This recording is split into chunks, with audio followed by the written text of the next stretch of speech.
Hi YouTube, welcome back.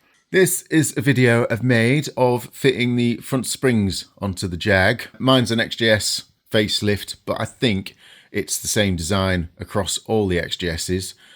Maybe the X300 as well. I think that shares the same subframe and spring design. I could be talking bollocks there. Anyway, it's a terrifying job. I don't have the official Jaguar tool, as many of us won't. So we will discuss what the official Jaguar tool does and also how I do it without it.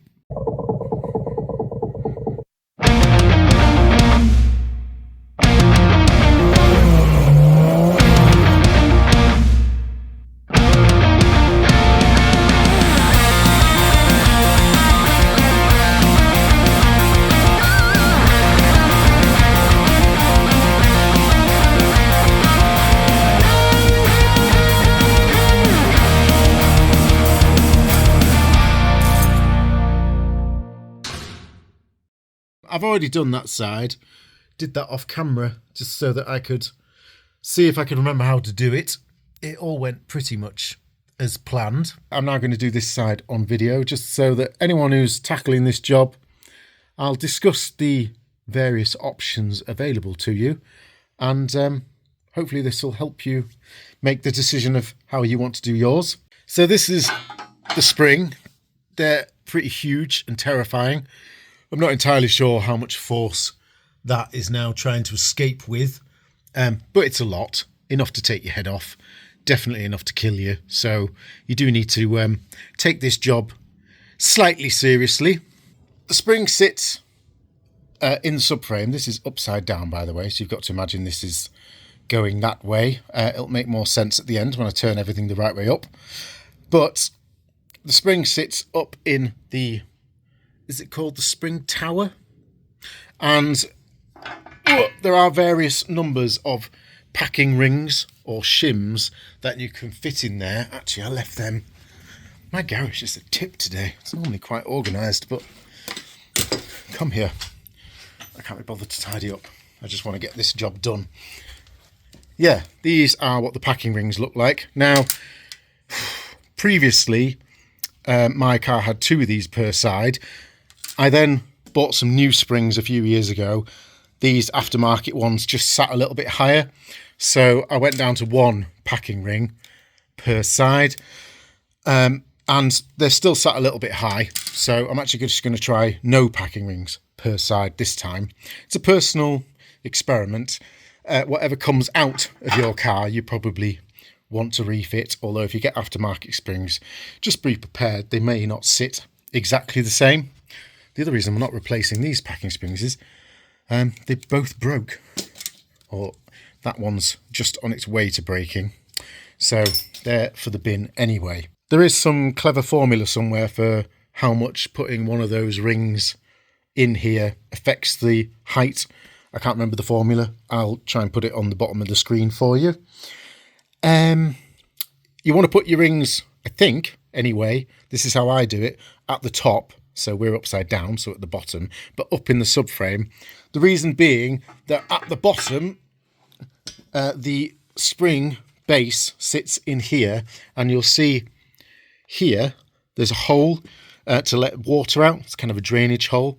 You also want to align your spring when it's all ready to be compressed in a way so that this one's being stubborn. Oh, there we go. Just had to fight with that a bit. I've just rotated it round, and now you can see if I set everything up in that position, doesn't matter about where the top sits, that drainage hole will be available.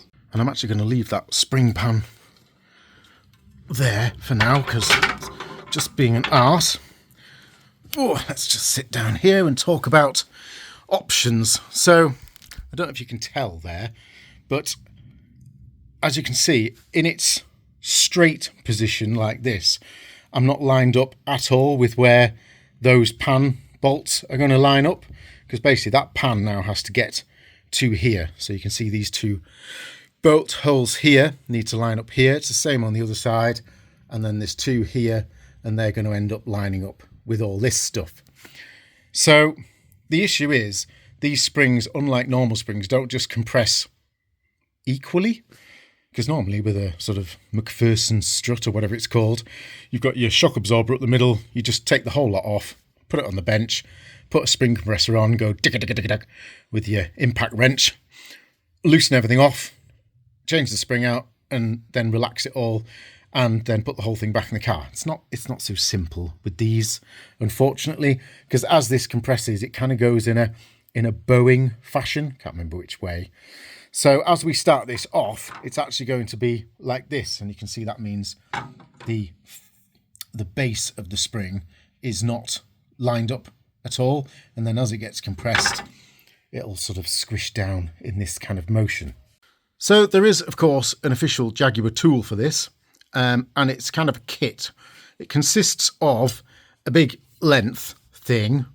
This is just a bit of threaded bar, but just to show how the Jaguar tool would fit, it goes down through the middle of the pan, and then there's a hole here in the actual subframe up in the spring turret. That goes all the way through. There we go. And I'll show you the other side. There we go. I've just rolled the subframe over, so you can see that coming out the top here, and you'll notice there's a specifically designed hole here with some V notches cut out at the side. So the official Jaguar tool, you'd feed it up through there. You'd then screw a specifically machined part on here that fits into this V. The tool then goes all the way through here, kind of the same as a threaded bar, until you get to this point where it's got a clever kind of ball joint fixing. So it's got a big metal clampy bit and a ball, so that allows for the movement of the spring. So as you're tightening up, it'll start off in a straight line like this, but then as it gets moved, obviously you can't bend your threaded bar, so actually the motion of the screw is allowed to be flexible and change as it needs to do the spring. I'm not going to pretend to understand the exact design of it, but I kind of get it. All I'm using this for is for a last resort safety. So I'm going to use what's called the threaded bar method of compressing the spring. But as a safety, in case anything goes wrong, and heaven forbid all 4 of my threaded bars give up right at the moment when I've got the spring compressed, instead of me losing my face, this bar will hopefully catch it. I'm just going to wind that down. It's also massively long, this threaded bar. I could cut it down, but I use it for other things, so I don't really want to destroy it. Oh, there we go. I've got my safety bar just lined up. I actually got distracted there talking about the fact that I'm using this as a safety bar. I was just describing the official process, wasn't I? So the official tool goes through like that with the ball joint attachment type thing here, and as it tightens it up, that allows things to swivel, and it tightens it up in a nice even motion. However, it is absolutely 100% important that once you get this to the point where you're ready to screw the pan to the bone of shape thing, wishbone, yes, that the threads line up absolutely 100% accurately, because if they don't, you're fucked. Basically, you've got to release the whole thing and try and get it aligned. So Jaguar thought of that, and if you use a center tool like this and you compress, what you do is you get some part threaded bars that sit in line already, kind of. I can't really do this one-handed. I'll just put you on my head. There we go. So we'd set this up like this with some part threaded bar just screwed in. I'm just doing this for show for now. I'll just put one in the other side as well so it stops messing about. So you'd have 4 part threaded bars in, so they just have thread down the bottom. Probably a bit at the top just to screw them in. I don't know, to be honest. And these just act as guides in the official process. So as you tighten up the big tool, that just tightens up from the middle, does its compressing thing. These guide it in to make sure that when you get to this point, everything is lined up perfectly. And then you just take each guide out one at a time and then replace them with the bolts. So these are the pan bolts. They're only fairly small, 3/8 inch UNF bolts. And there's a grit washer goes on each one. And then up through here is just some longer UNF part threaded bolts. We'll discuss them later. They're not particularly interesting. This is the scary part, getting this all tightened up. So I don't have the official Jaguar tool. So what I do is what's called the fully threaded bar method, where we will now thread in 4 high tensile high tensile UNF 3/8 bars, fully threaded. And then it's a very slow, laborious, tedious couple of hours, to be honest, of just tightening them up bit by bit as evenly as possible.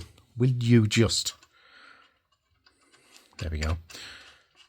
And eventually we'll reach the same point that we would have done with the official tool, where this is compressed. And because we've just tightened it up with 4 bars on the actual pan, it's perfectly lined up. And then we just take 1 bar out at a time and replace it with a bolt. And also put in these end bolts, which we'll get to later. So let's just put this first bar in. Just lock that off. So I did make sure these threads were clean before I started. That's important. Also, no grease, apparently. You should do this dry. So I'm doing it dry. And I did just check that the bolts went in nice and smooth before. You want to do all that before you start doing it. What you don't want to do is get to the point where everything's compressed. You've spent 2 hours of your life shitting yourself, to be honest, because you've got a potential bomb right next to your head, only to find that your bolt thread is stripped, and you wish you'd addressed that before you started the whole process. Because I'll be honest, you've got no choice then but just to undo the whole lot and make sure that your thread is repaired. Right, is that in? That's that. Don't need to go too silly tight there. If you're using this method for the reversal, it is slightly... Which way do we go? That way. It's slightly different. You do need to make sure that as you wind the nuts back up the rod, that these don't rotate, obviously. So you need to use some thread locker, I think. I'm not entirely sure. I've never actually used this method for undoing it. But what you do want to do is mark them and make sure they're not rotating. Now then, what did I do with... Oh yes, you want a nut, and we used 2 washers last time, which seemed to work very well because that seemed to spread the load of the nut being tightened up. It actually allowed it to spin the top washer, and then I'm not binding up on anything basically. These are actually Jaguar XJS V12 cylinder head special washers, which just seem to be a perfect size. So I'll just get this one set up, and then I'll do the rest off camera, and then I'll bring you back in as we start the process. So that's one lined up. So we've got it screwed nice and tight down the bottom there, up through there, 2 big fat washers and a nut on ready. And we've got our safety bar through, all ready to go as well. Although actually once I'm all set up, all I do is nip that down just so that it's there to catch if, heaven forbid, all 4 bars went haywire. Oh, I'll actually have to pull it up and then tighten it up. And then I've even got a safety nut after that one as well. Just in case I do end up relying on that, I've got another nut just as safety that I can chase back up the ridiculously long thread that I've got. I could have that just about that long, obviously. There we go. I'm all set up. I've pulled that up, so like you saw, the nut I put in before is stopping that from coming through. It's just finger tight. Doesn't need to be anything more than that. And I'll just chase that up as we go. And now begins the most tedious job of, well, anyone's life, I think.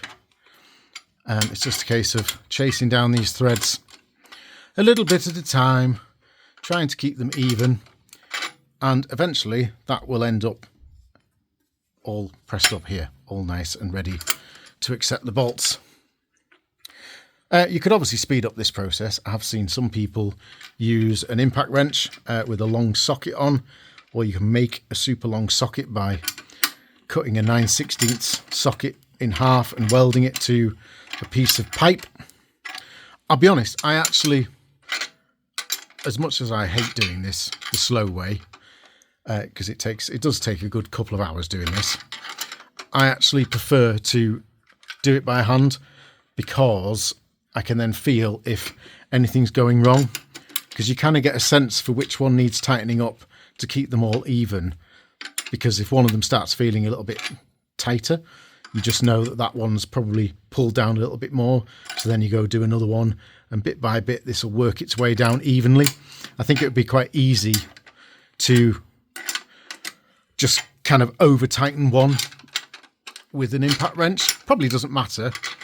The reason you use high tensile rods is not only for the strength to stop them from snapping, but also because the threads then hopefully won't get eaten up with any sort of stress. And I imagine if you were using an impact wrench as well and you didn't have that feel, you'd have more chance of stripping threads on the rods. So it's just my personal choice. It is incredibly tedious, but like I said, I'm quite happy now, sat here for the best part of 2 hours. I'm going to time it actually. I've just started and it's, well, according to that clock, which I'm not sure how accurate that is, but it's 7:45 in the evening. So we'll see at what time I have all this nipped up. So obviously I'm not going to film this in real time, although YouTube these days is actually awarded on watch hours, so I could just film the whole lot and upload a 4-hour video, and if you guys sit through it all, I'll actually get some quite good watch hour statistics, but I'm not going to subject anyone to that. So I'm going to set this up on a time lapse. You can watch the motion of how it compresses, and I'll see you, I reckon, 8:15, 8:45, 8:45, 9:45, 10 o'clock at night. I reckon I'll probably have this done.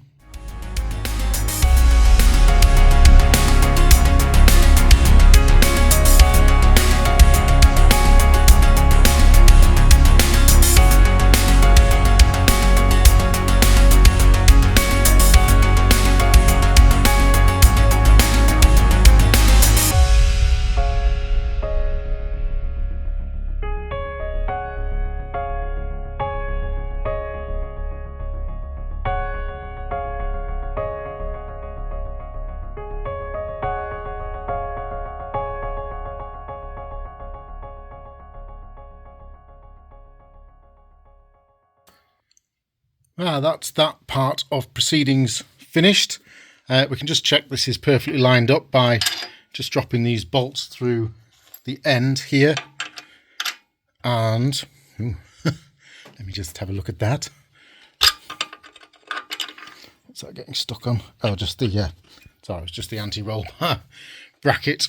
Obviously that needs fitting in there before we fit that. So I'm going to do that now, and then that helps to clamp it down, and then we'll take one off at a time and exchange them for bolts.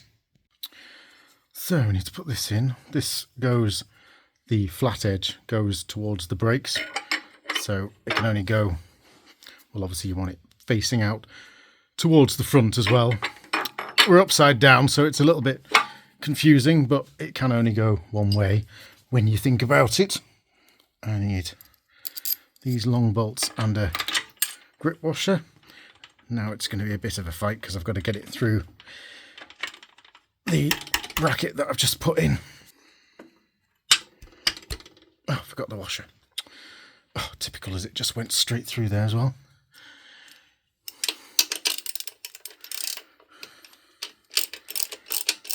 There's no thread here, I'm just helping it come back out there. Right, let's put the washer on, shall we? There we go. And then it's just a self-locking nut. There won't be quite enough thread sticking out here at the minute. Everything needs kind of squishing together. So that will happen as I start tightening things up.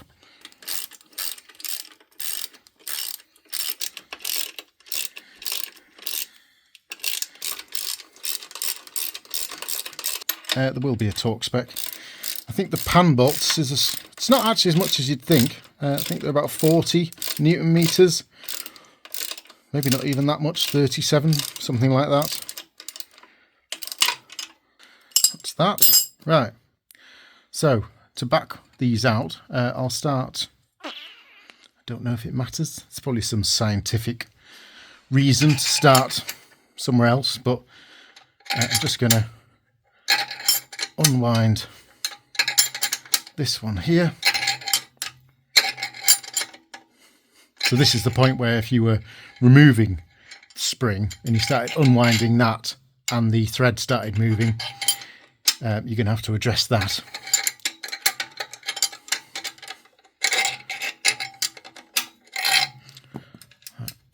That's loose enough.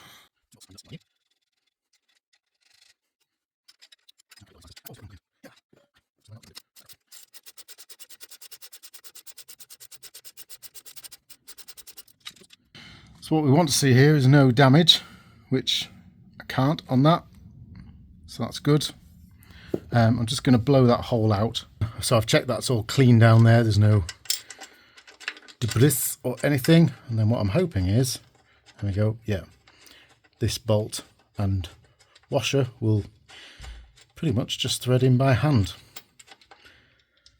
Like I said before, if this isn't lined up perfectly when you get to this stage, it's all kinds of problems. So I like this method. It's low, I forgot to time it. Do you know what? I reckon I finished that actually, all that winding, I think took about an hour, because it was quarter to 8, wasn't it? And it's now 9 o'clock. So yeah, I reckon it was about 8:45 by the time I'd finished doing the actual winding bit. I'll do these other two, unless there's anything particularly distressing. I'll show you how it all looks when it's all finished. So there we have it, one Jaguar XJS front subframe with springs fitted back in. I've now got to refit the steering rack and then get it in the car, and then the whole lot's a rolling chassis pretty much going off to the welders. I'll include that in the sort of update video that I'm going to upload alongside this one at the same time. So if you want to see what happened before this and what happens after, go join me in that video. So I hope that was somewhat useful. These are not instructional videos, as I always say, but sometimes just seeing someone else tackle a job that you're thinking of tackling can just give you the confidence to at least go away and start looking into it. So good luck with your own project, and see you in the next video.